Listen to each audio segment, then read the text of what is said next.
another bird. Most probably a quail or a sparrow. Those birds have gossip in their marrow. That man had hatched a crazy scheme to murder lands and dam their streams, to flood the earth on which they stood, and cut out the woods for their good. The Tragopan, a good-natured pheasant, a trifle shocked by this unpleasant, even if quite unlikely news, had scurried off to test the views of his urbane and patient friend, the elephant, who in the end had swung his trunk from side to side with gravitas and thus replied, "Who told you?" "Ah, the quail. Oh well, I rather doubt, but who can tell? I would suggest we wait and see. Now, would you care to have some tea?" "Caw, caw, that is exactly what I mean. And if you have some bamboo shoot or fresh oak leaves with some ginger fruit, something that's crunchy but not prickly. Oh, I feel like biting something quickly." The elephant prepared the tea. He drew a lukewarm gallon up his trunk and poured his friend a cup.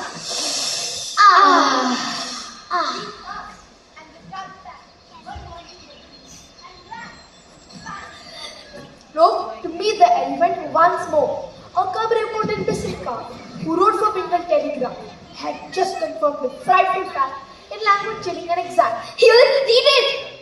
Bengal, 5th April, Saturday. Reliable informants say that the great big shot, number 1, Shri Padma Bhushan Govardhan, that the man council of the state, Intended to alleviate the water shortage in town across our ridge and 10 miles down, have spent 3 cartloads of rupees so far upon consultants' fees, whose job is swiftly to appraise efficient, cheap, and speedy ways to dam our stream and create a lake, and blast a tunnel through to take sufficient water to supply the houses that men occupy. So, what do you think about this wicked plan to turn our valley blue and brown? I will not take this lying down. I'll cluck at them. I'll flap my wings. What they are yet, I do not know. But take my words, I'll show those odious humans what I feel. the water horns upon his head stood up bright like an angry red. The elephant said nothing. He surveyed the landscape thoughtfully and flapped his ears like a great fan to cool the angry Tragopan. It's infamous, I know, but we have got to use our heads. Brain may help, but who can tell? But they, of course, have gods as well.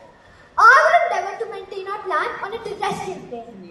What I suggest is we convoke the priestly board of forest folk for a full meeting to discuss the worst that can occur to us. And so that evening, all the creatures with tusks or gills or other features met at the river's edge to plan how they might outmaneuver man. Gibbons, squirrels, wild dogs, deer, macaques, 3 types of frogs, porcupines, eagles, trout, wagtails, civet cats, bears and quails, blood-sucking newts, mild-eyed newts, and leopards in their spotted suit. Stated their stances, asked their questions, and made their manifold suggestions. Some predators drooled at sight, but did not act in appetite. The smaller birds evinced no fear. Each eagle's claws sat in its glove. The mood was truce, if not quite love, and meeting the priestly board, eating each other was outlawed. The arguments grew sharp and heated. Some views advanced, and some retreated. Some feared to starve, and some to drown. Some said they should attack the town. The trouts were unconcerned if the whole bamboo forest burned. So long they had space to swim, the miners joked and both grew grim. To talk for hours, and at the close, at last the elephant arose, and with a modest trumpet call, drew the attention of them all. Oh, we so mingled gathered round, though in our search for common ground. I would not dream of unanimity. I hope I've used Mary's proximity. I speak to you as one whose clan has served and therefore studied man. He's a creature, mild and vicious, practical-minded and capricious, loving and brutal, sane and mad, the good as puzzling as the bad, the sticky scent to vicious. He rips our flesh and tears our skin, for clothes without and food within.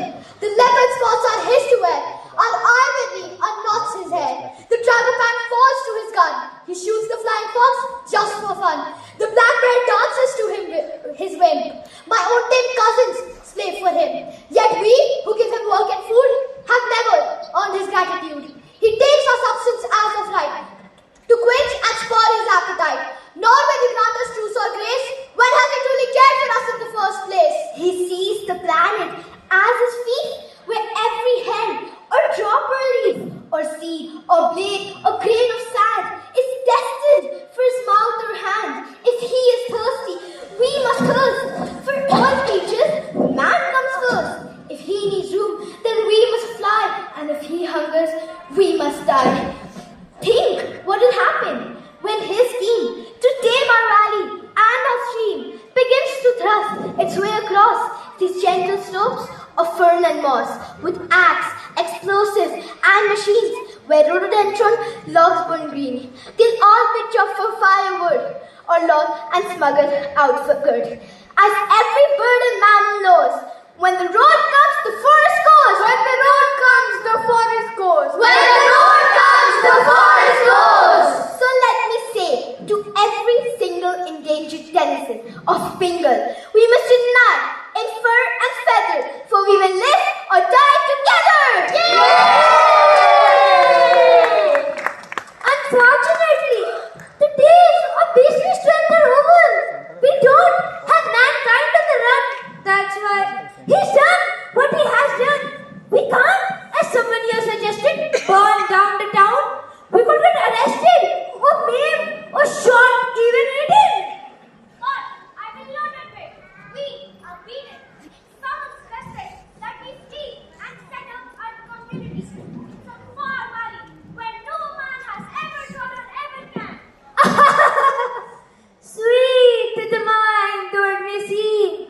This is alas, an island dream, where nowhere lies beyond man's reach, to mar and burn and flood and leach. A distant valley will be indeed no sanctuary from his greed. Besides the beast already there will fight with us for food and air.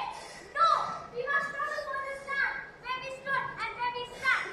What I suggest is that we go to the great picture down below and show him how self-interest and what his conscience says is best.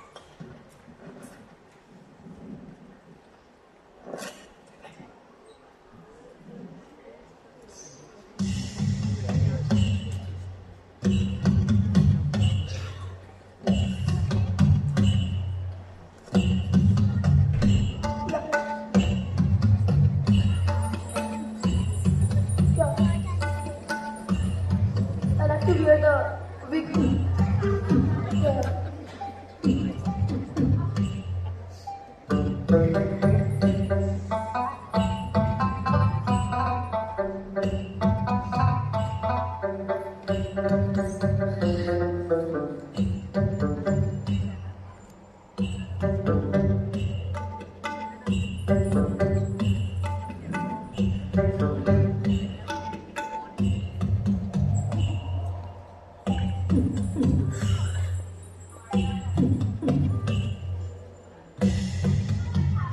At a rally meandered forth from Bengal Valley, up and down the hills towards the human town. With trumpet, cackle, grunt and hoot, they harmonized along their route, and long live Bengal nation was heard, from snout of beast and beak of bird. Protect us, forts! The tragedy of Bengal Way. The tragedy of Bengal Way! The tragedy of Bengal Way! The tragedy of Bengal Way! Meanwhile, from